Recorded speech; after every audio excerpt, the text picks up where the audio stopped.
So ngayong araw guys, samahan nyo nga pala kami pumutrip nitong salungo, Sea Urchins dito sa bagong spot na nakita natin. Grabe guys, napakaraming mga salungo dito. Talaga namang pwede nating food tripin na kinilaw. At nag-iyaw na rin nga pala guys kami dito ng malaking bangos na gagawin natin guys pang ulam ngayong pananghalian.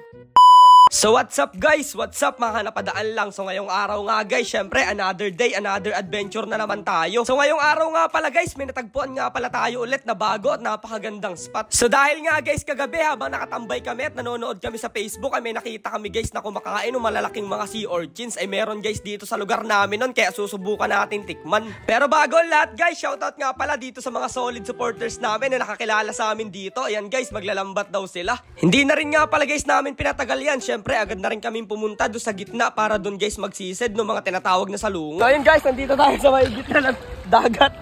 Nakuha tayo ng mga salungo. Ayan o guys, mga salungo ganyan na dyan. O tingin niya. Oh, dami pala nakuha. Dami na agad.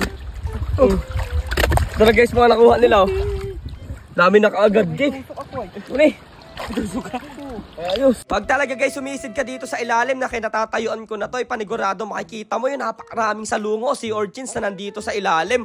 Basta guys meron kang gamit na goggles na yun na ganun para hindi masakit sa mata, yung katulad guys ng panisid pag namamana ng isda. Hindi pa nga guys kami nakakatagal dito, ay grabe napakarami na rin kaagad guys nung nakuha namin na talagang sunod-sunod lang sila na nandito sa ilalim at magkakatabi pa sila.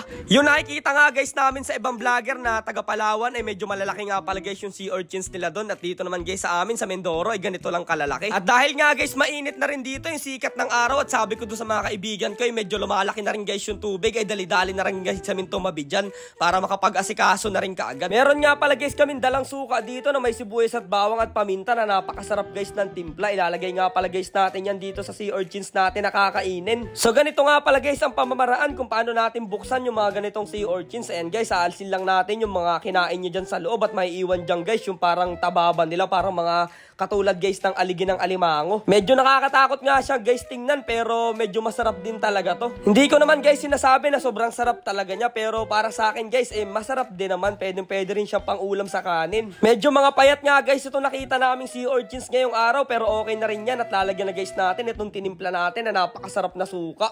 Grabe, napakasolid guys talaga ng lasa na ito. Mahalin tulad ko siya guys sa talaba. Pero para sa akin guys medyo malansya siya ng konti kaysa dun sa mga talaba na malalaki. Pero ewan ko ba guys dun sa mga tatay at sa mga lolo namin, talagang paborito nila ito at kayang-kaya nila itong kainin kahit walang suka. So dahil magtatanghali na rin guys, kaya dito na rin namin naisipan na kumain ng tanghalian. Kaya nagasikaso na rin guys kami dito ng pang-ulam namin.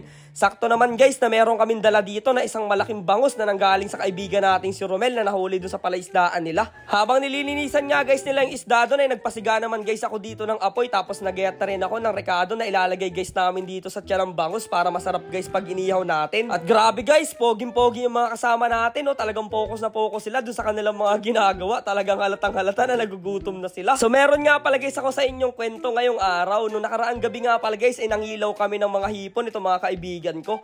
Kaso nga lang guys nagulat kami na parang biglang lumalabo yung tubig kasi guys yung agos ay pababa papunta sa amin.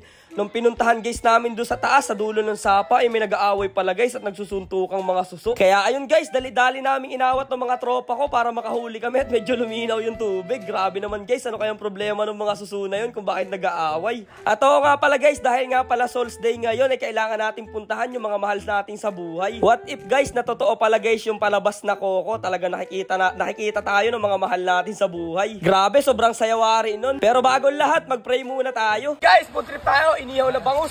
Let's go. Tingnan nyo guys, oh. Wow. Pure na pure yung laman, oh. Puri tayo dyan. Inihaw, oh. Sausaw. Sarap. Kain kayo. Let's go. Isa rin talaga guys sa masarap na feeling yung ganitong pangyayari sa buhay. Kahit guys simple lang yung pagkain na pinagsasaluhan nyo, basta nandito kayo sa isang payapang lugar ay talaga namang mapaparami kayo ng kain. Kaya sa mga solid supporters namin dyan, maraming salamat po sa inyong lahat. At road to 1.4 million followers na po tayo. Maraming salamat sa suporta nyo. Huwag nyo sana guys kalimutang i-follow at i-share tong video natin. Kaya hanggang dito na lang muna guys itong mga adventure natin. Kita-kits na lang guys ulit tayo bukas.